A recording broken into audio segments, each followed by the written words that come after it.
Good evening, Scotty Sanders here. Listen, it's almost school starts. In fact, I was talking to some parents this week. They're getting ready for their school to start. I know a good friend of mine, a shout out to Kyle and Lizzie Cunningham. Their son Jack starts tomorrow and I think going into kindergarten. So I know that's a big deal for parents. So I thought I'd talk a little bit about maybe some tips to help parents as they get ready for their kids to go back to school. And one of the reasons why I got a big smile on my face right now is because I don't have to go back to school. That is formal school, okay? We're always should be in school of learning all the time. And so I'll be honest with you, I just didn't enjoy school that much. I enjoyed sports, I enjoyed some of the other activities, but not necessarily the books, if you will. As I got in college, my second go around after I dropped out, went back at 28. I was a pretty serious student, did pretty good in school, and then went on and got my master's degree. But again, there's some things I wish I would have been set up for better success, a greater emphasis on that. And I think part of that is setting things up to start out with. So this is actually episode 73. So make sure you go back and check my other episodes. And normally the theme, this is a little bit different tonight because I think it's timely because a lot of kids are going back to school here in the next couple of weeks. But normally the theme is about leading well, about leading yourself well. Because see, my purpose is in life is to encourage and to empower others to live, lead, and to finish well. So again, my name is Scotty Sanders. I'm an international leadership consultant, and I love helping people to lead themselves well, lead others well. And my talk tonight is specifically about helping you to lead your family well. So let's talk about a few suggestions, a few tips on how to, start the year off well. So some back to school tips. So I would like to give some contribution credit for this. My wife, Cindy Sanders, made a big contribution here, and my daughter, Jenny LaBello, Sanders LaBello, with two little girls. I say little, one's a teenager, and one's, I think, going into the 4th grade. So she's got one going actually into high school and one that's in the 4th grade. So she's got a little bit of both of those on how to deal with the teenager, but also with the 4th grader. So they gave me some great suggestions. So they helped shape this talk. So I'll share these tips with you. So I'm going to actually do a little bit more reading than I normally do because I want to make sure I capture the points that they share. So here's the first thing, a good tip: create excitement about the new school year. Now, I try to ask my granddaughters, are you excited? And they always tell me, yeah, Papa, I'm excited about school. I'm looking forward to seeing my friends in the new year. I don't know if I ever remember telling anybody they asked me, was I excited? Probably they didn't ask me because they knew I was not. But, create some excitement. So one of the ways is make a big deal about going shopping to buy school supplies and buying maybe some new clothes or new shoes for school. Taking a new picture for the school year, that you do, something that you can keep. I know my wife, she used to do that, and she'd always get the height of her kids to begin the new year. We kind of compare that to the prior year. So we created a little bit of this excitement, a new school year starting, so some new things that were happening. Here's another one. So again, create excitement for the new school year. Second, be prepared.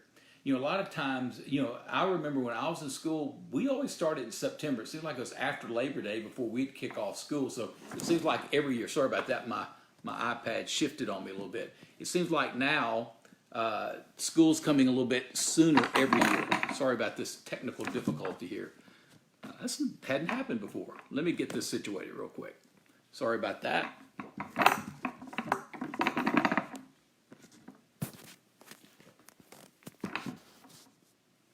All right, you're seeing just the top of my head, some pictures here. I'm getting it. Okay.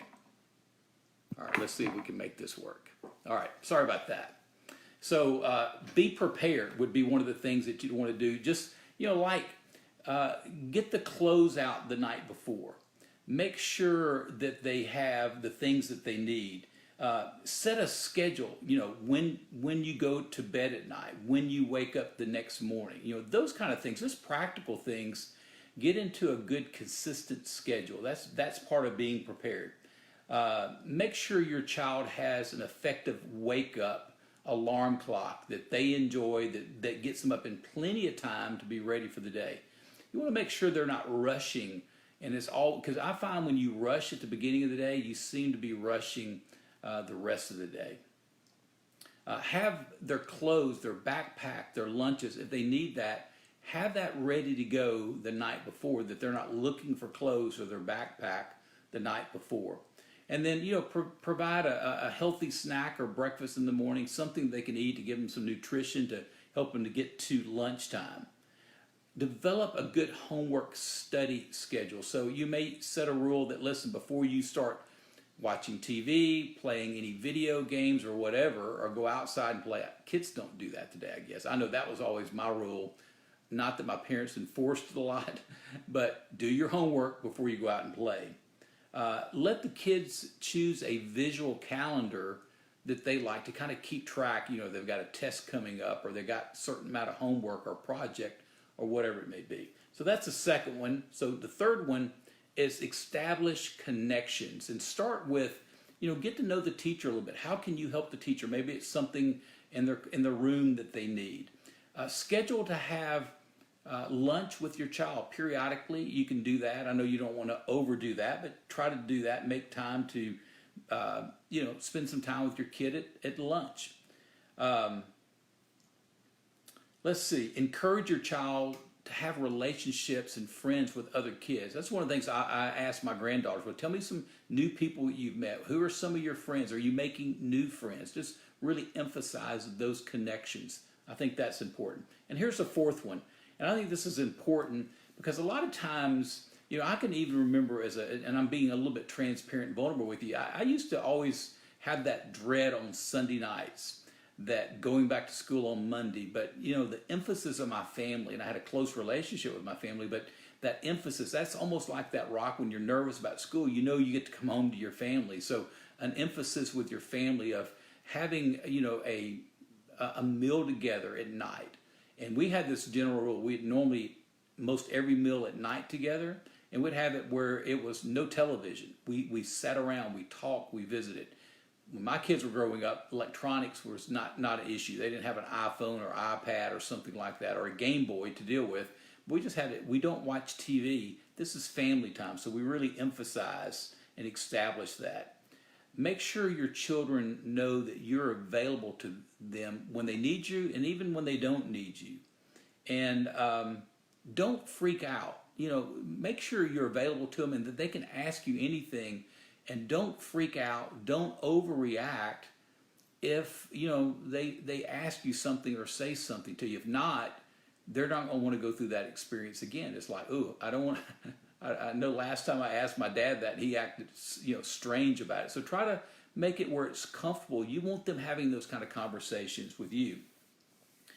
Ask good questions of your kids. I know periodically I'll pick up one of my granddaughters from school, and I'm always thinking about what questions. I'm not trying to give them the third degree, but just ask some good questions. Hey, what happened cool at school today? What did you enjoy? What did you do during recess? Just different things like that. Here's a list that my wife came up with. I thought these were pretty good. What was the best thing about your day? I think that's great. What is one thing you could have done better today? If you could talk to now this one, I don't know if any kid would have a pat answer on this one, but if you could talk to your whole school all at once, what would you say? Now that would probably freak a kid out, but that's a good question. What is your biggest fear? Talk to them about that. Maybe there's a bully at school. Maybe they don't like a teacher or a certain class that they're struggling with. So you get to know what that fear is. That helps you to know even how to pray for them, how to support, how to encourage them, how to alleviate that fear that they may have. What are some qualities? Ask them, what are some qualities that make a good friend? Well, maybe you can practice that you can be a better friend. What is something you want to learn and how to do and why? A little open-ended question on that as well. What's something you want to learn, something you would enjoy doing, and why would you enjoy learning to do that? So just some good questions that you can ask. But I think at the end of the day, you need to always remember that relationship is the thing that you want to guard and protect. If the relationship gets broken between you and your child, then it could be a situation they don't want to talk with you. They're even embarrassed for you to pick them up or meet them at school. So always keep that relationship strong with them. So guard and protect the relationship. I hope you and your family have a great new school year experience, and it's the best year you've ever had. So I hope these tips help you. You know, just a good refresher and reminder as kids go back to school this week and next week. Maybe this will be beneficial to you. Well, listen, thanks for checking it out. I pray that you will have a great week, and let's go get them. Take care.